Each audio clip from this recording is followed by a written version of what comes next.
Welcome back to this episode of Paint Society. My name is Brian and welcome back to this series, episode number 3 of painting car parts right from home. We're here in our home backyard and today we're going to be prepping out the primer. And to get you guys caught up on the series, we took this old rusted hood from the junkyard that was pretty rusted and scrapped and we stripped it all back down to bare metal. We treated the metal in preparation for the epoxy primer. Now once we got it all epoxy primered, then in episode number 2, we saw that we were doing some of the body work to the minor dings and dents on the panel. Once that was all done and completed, we put a nice coat of 2K urethane surfacer primer right on top of the hood, and we let it dry for a good week. And that's exactly where we are right now. In this episode, episode number 3, we're going to take this hood, we're going to answer your questions on preparing primer. How do you sand it? What do you use? Is it dry? Is it water? What are the grits you're going to use to prepare it? How much do you actually need to sand? And what are the final grits that you're going to end in order to prepare it for either a solid color or a metallic color? And before we get started on this build, we have these awesome Paint Society new apparel available on Amazon. Check the description. We have this import design as well as the American muscle design, and it's a great way to support the channel. It's a super comfy t-shirt and a great way to either go out, look good, or even do some of your own home projects like we're doing here. So let's get started on our panel. And these are some of the products we're going to be using today, and keep in mind you can use all different types of products and get the same result. Now we're going to be using a guide coat, and now you can use a black spray paint, that will work, but this will sand and not clog up your paper as easily. And we're going to be using some P320 longboard sandpaper, and this is going to be for our initial cut. And then on a DA, we're going to use a K600 or a K800. Now these are the best options I like to use because the paper really lasts a long time and it leaves the best possible cut.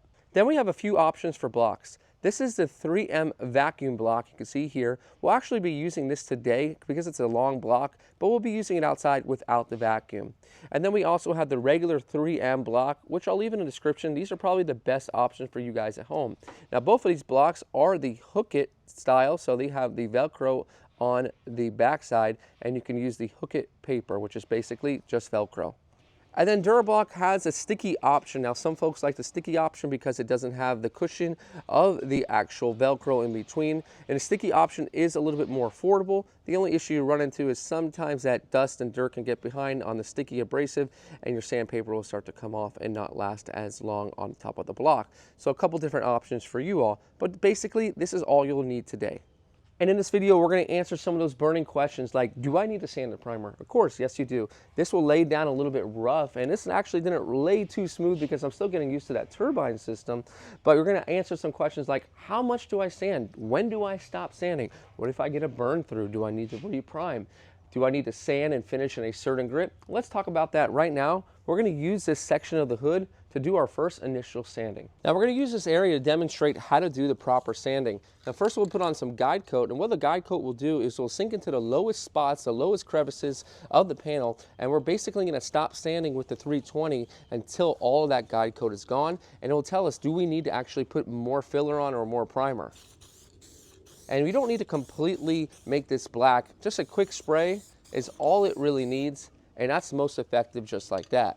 And here we are with the 3M block. Again, this is a vacuum one, but we're outside, so we're not going to be using the vacuum function, but you can see how it just sticks right on using that Velcro.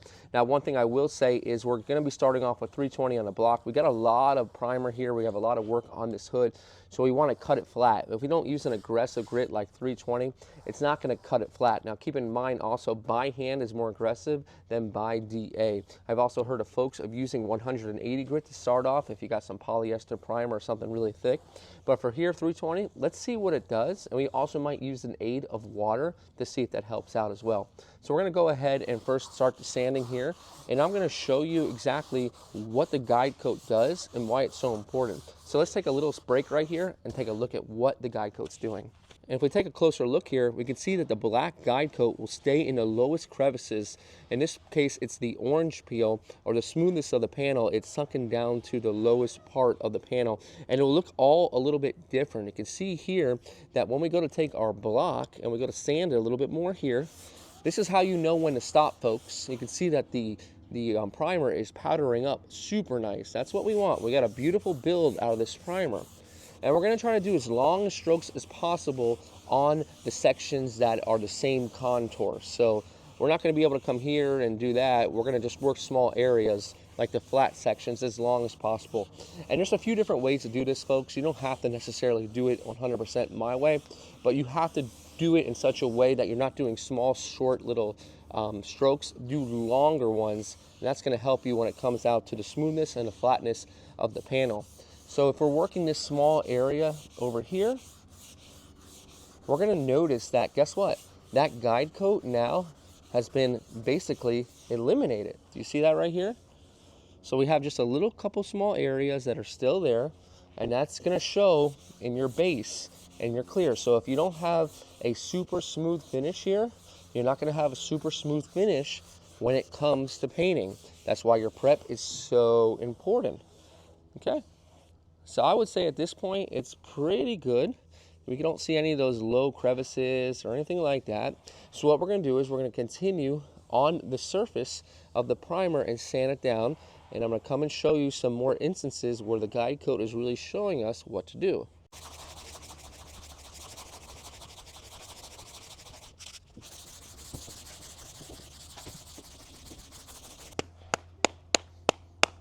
Now, we have a couple areas that I want to show you that are very interesting that you guys really need to pay attention to. So if we're looking at the panel, if we look closely, we have a couple areas that the guide coat's just kind of staying in. It's not blocking out.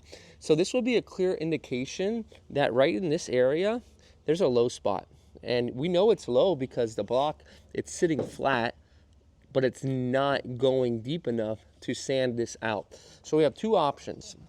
The first option is to sand it a little bit more and see if the thickness of the primer will help to allow to level that low spot. And this is the option that we really hope occurs, because if not, the second option is going to be to fill it with just a little bit of glaze. And we don't want to keep on removing all this primer to avoid what we call the inevitable, which is going back and putting a little bit of glaze in there and then finishing it up with primer. And that's exactly what we're going to need to do here, because this is just a little bit low, and you'll be able to tell once a clear coat goes on it that it needed a little bit more work.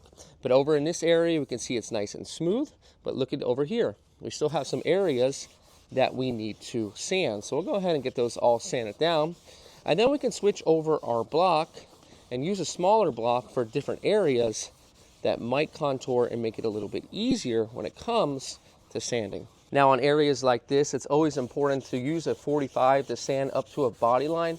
Now this will be even more important on an actual vehicle, but we're using that 45 on a crosshatch pattern to really sand up to this body line here, and that's going to ensure that we have a nice uniform cut. That 320 is really doing its job. You can see the powdering up, and it's so important to not go right into the DA sanding. This blocking stage really takes a long time, but it's the most important stage because you can see everything. Well, let's talk about dry sanding versus water sanding. We have two options when it comes to sanding. There's dry sanding and there's water sanding. I like dry sanding because you can see what you're doing. But the water sanding, what it does is it keeps that sandpaper a little bit cleaner. You get a cleaner cut, but it's kind of hard. It takes a little bit more longer of a time to really see what the guide coat's doing, because you got to dry it, you got to look at it, you got to resand it with water, you got to dry it. So it's a long process, but if you guys are really in a rush to get a paint job done, that might be a bigger problem. So we're going to use both here and let you choose which you would probably want to do on your own project. So right in here, we can see that there is that guide coat that still remains, and we can clearly see it, and we can clearly see it fade away as we're sanding it. But let's just take a different approach and use the water and see if it makes it a little bit easier or harder. Now when we water sand, we're going to use just a little trickle of water coming through. Now some folks will say that dry sanding is messier, some folks will say that water sanding is messier. The good thing about it here is I can still see my guide coat. That's the most important thing. And the water actually helps to remove all of the powder from the sanding and give me a clearer view of where the low spots still are. Now, is it messier in regards to water residue and primer all over the vehicle? Yes, because when it's powder, you can usually blow it, but some folks like say that's messier. So there's two different ways to do this, guys. I find that final sanding with water might be your best bet when it comes to blocking. And this paper, it just lasts so much longer because it's so much cleaner throughout the whole entire process.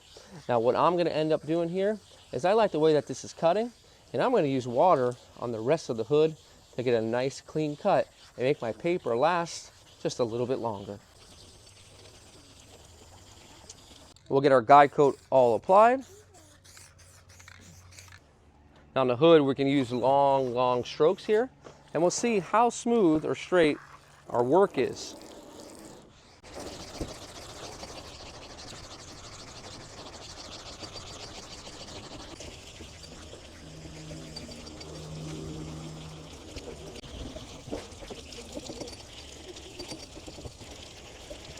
And here's after a few minutes of sanding, you can see that this whole area is basically all prepared for its next step. Yeah, water does get messy, gets in your shoes, it gets all over where you're working, but it will prolong that paper a little bit longer. And then one reason why I do like using the actual Velcro is because if you're using water with the sticky paper, it's going to cause a big mess.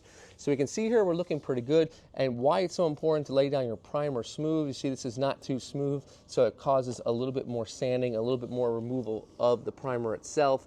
But we're getting it done, and these are most issues that do-it-yourselfers will run into, and that's exactly why I'm happy we have the same exact issues. Now I see that the paper is really not cutting as well. We're going to go ahead and replace it with a second. And again, being wet, you can still use that Velcro and replace it. And that'd be something that would be tough with sticky paper.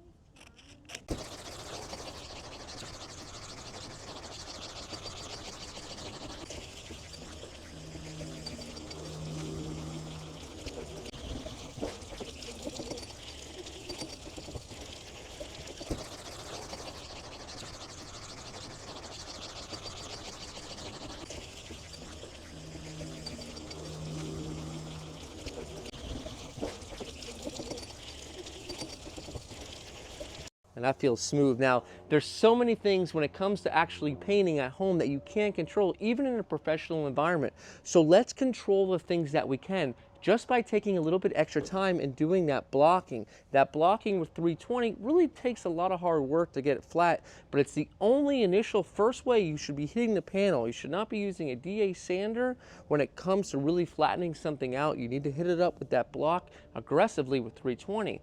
Now let's talk about first those low spots, and then we'll address the burn through areas to a lower primer. Now this is where it might become difficult for a beginner to really understand what's going on. But I noticed just a little bit of a circle of a low spot. Now when you have guide coat sitting in a circle, that kind of shows you that there could be possibly a low spot. So we're going to swipe a little bit of filler here and a little bit here. Over on this side, we had a more obvious, bigger one. That's definitely a little bit of a dent. Now, not a dent that's really deep in the panel, just a little bit of a low spot. And just a little bit of glaze will clean that up, not a problem. So for this, we're going to use 180 grit just to give it a little bit of a scratch so that filler can stick really good.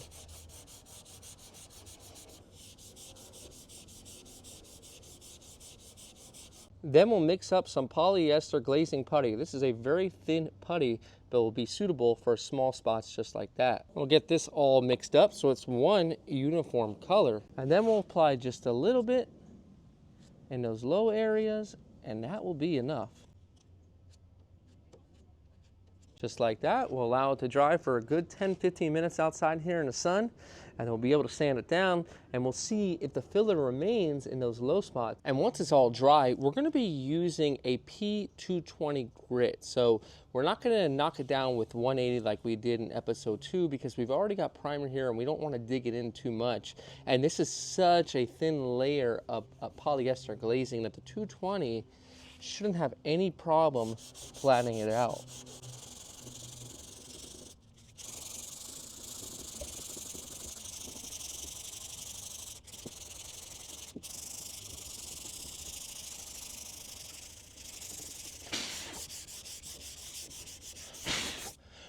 Would you take a look at that? You see how the guide coat properly identified a low spot and the filler stayed in that low spot? That's exactly why we use it, and a perfect example of using guide coat properly. And now we want to get back to where we were, so we'll use a little bit of guide coat. And we switch back over to the P320. And that's going to help remove any of the scratches from the P220 and make sure we're all good to go for when we have to reprime this. And over here on our other spot, let's see if this glaze did its job.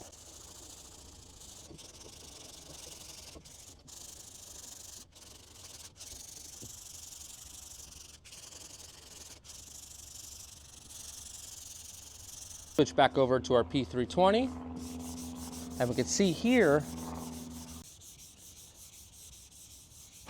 perfect. And now it's ready for its primer. Now what we're going to be using for primer is a 2K product. Now the 2K product means it has a hardener, and we're going to show you how this can works. We don't want to put a lacquer-based spray can primer that's 1K. Although this is a spray can, it's 2K. It's got this cap in here, and what happens is when you put the cap here, you put it down on a hard surface, and you'll take this and put it on the surface, a hard surface, and push really hard with 2 hands. You hear a little click, and basically now the bladder inside is punctured, and the bladder can catalyze with the primer, the hardener, and what that's going to do is give us a 2K product that's sufficient enough to hold down a repair like that. Let's talk real quick about these cans. These cans are pricey. They're 40 bucks per can, and basically once you puncture that bladder, you're going to get a good, let's say, half a day before you start to see it kind of kick up. Now if you keep it in the cabinet, it might get a little bit longer, but ultimately what's going to happen is it's going to harden up in the can because it's a superior product. So luckily for us, we do have some other projects in the garage that we'll be using this on so we can get our full money's worth, but we're going to be using it on these 2 spots. So if you only have a couple spots, guys, go ahead and possibly just go and get the primer back out and use a spray gun, and you can use it here so you can save some time and some money in regards to these cans. Now these cans again are great in a pinch, but I wouldn't use these cans necessarily for the full primer. You're going to get more build out of that spray gun when it comes to actually leveling out the surface. We're going to use it here only and on a couple of those burn throughs. Let's talk about those burn throughs real quick, and then we'll come right back to here. And here we're going to apply 3 coats about 10 minutes in between time. You can see the color's just a little bit different, but that's fine. Once it sands down, it'll be very similar to the rest of the actual panel. And this is great for small stuff just like this. And we'll go ahead and put some down here since we have a burn through. Just our burn through areas here on this harsh line. Now over here, I'm only going to put 1 coat really. That's all we need. The next grits we're going to be using are super, super fine, so they're not going to burn through, and we're going to be a little bit more casual and careful about this area. And 10 minutes later, it's ready for its next coat. You can see how the body filler shows a little bit differently and the burn through show a little bit differently. That's it absorbing the actual primer itself. So that's a good thing. We have no reaction. If you're using a lacquer-based product like a 1K spray can, it's going to have issues. It might look good, it might save time, it's cheaper. This is ideal, superior product for spray cans.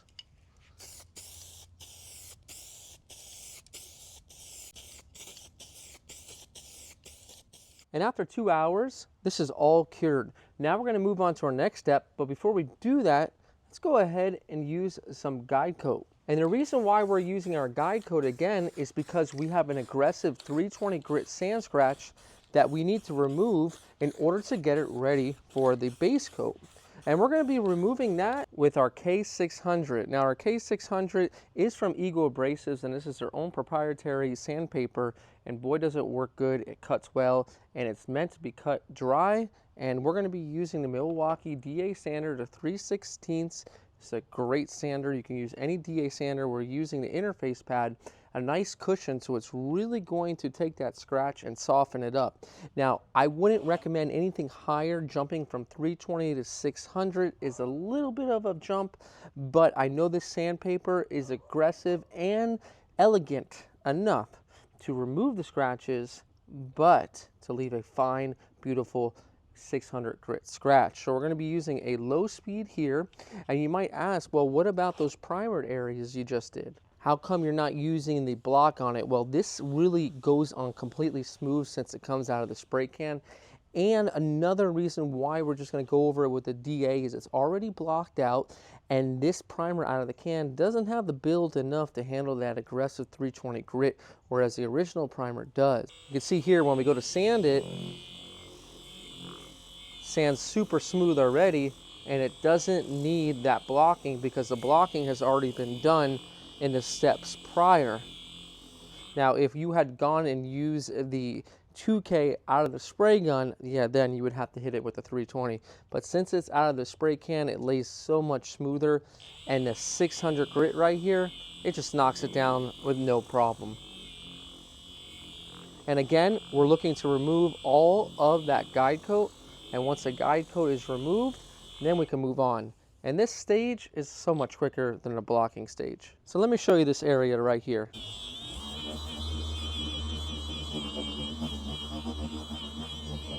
And we can see here that all of the guide coat scratches are removed from the P320. And we also went over some of those burn throughs because we had some extra, and well, why not? It's going to help us out for coverage, but it is not completely necessary to reprime those. But if it makes you feel better, then that's fine. What is necessary is if you have any burn through to metal, that's the necessary part. So let's keep on carrying on.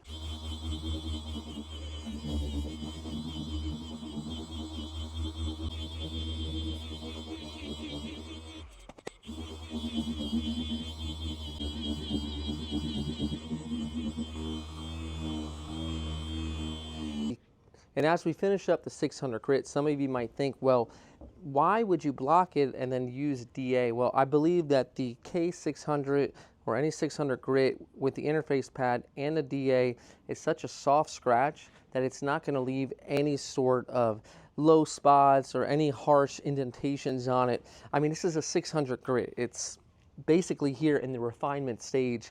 We're not blocking it anymore for body work. We're here just preparing the primer for its paint. It's kind of like when you're flying an airplane and you're coming in for the final descent. Everything's already done. You've already got to the destination. Now you just need to put it on the ground. And that's exactly what we need to do here. We just need to refine this primer.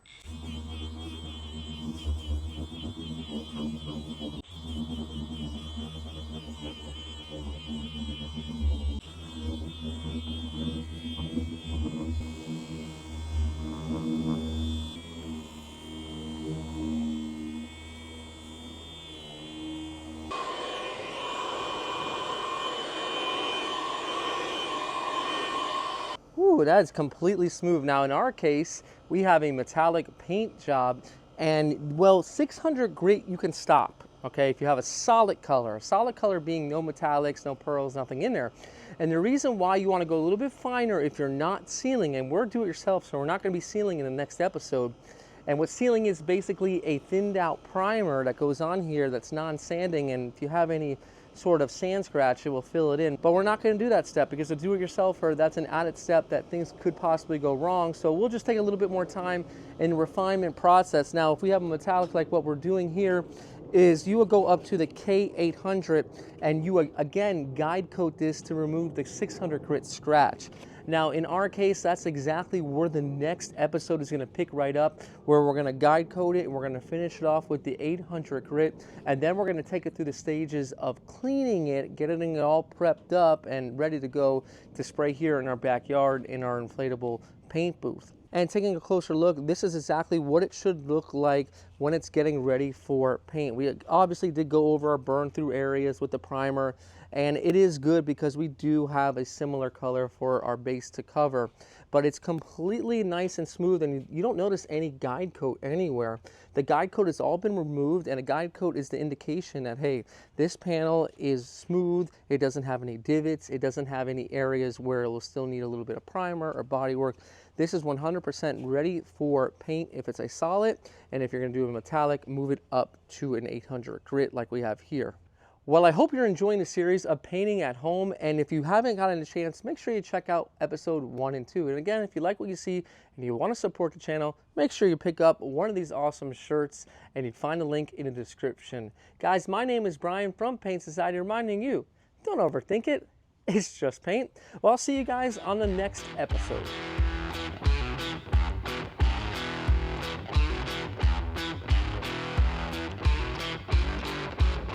Back to this episode of Paint Society, and this is the fourth one. I had the number 1 strip, number 2